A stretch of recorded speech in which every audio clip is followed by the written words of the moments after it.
watching the History Fella channel.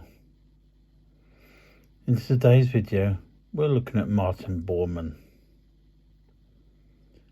Martin Ludwig Bormann was born on the 17th of June 1900 and would die on the 2nd of May 1945. Bormann was a German Nazi Party official and head of the Nazi Party Chancellery. He gained immense power by using his position as Adolf Hitler's private secretary to control the flow of information and access to Hitler. He used his position to create an extensive bureaucracy and involve himself as much as possible in the decision-making. Bormann joined the parliamentary organisation in 1922 while working as a manager of a large estate.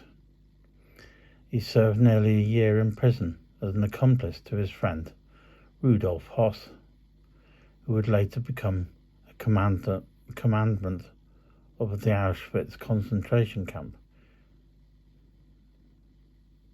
Bormann joined the Nazi Party in 1927 and the Schutzstaffel, or SS, in 1937.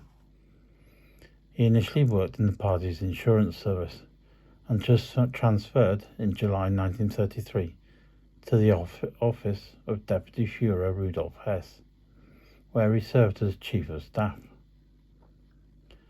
Bormann gained acceptance into Hitler's inner circle and accompanied him everywhere, providing briefings and summaries of events and requests. He began acting as Hitler's personal secretary on the 12th of August 1935. After Hess's solo flight to Britain on the 10th of May 1941 to seek peace negotiations with the British government, Bormann assumed Hess's former duties with the title of Head of Party Chancellery. He had final approval over civil service appointments, reviewed and approved legislation, and by 1943 had de facto control over all domestic matters. Bormann was one of the leading proponents of ongoing persecution of the Christian churches and favoured harsh treatment of the Jews and Slavs in the areas conquered by Germany during World War II.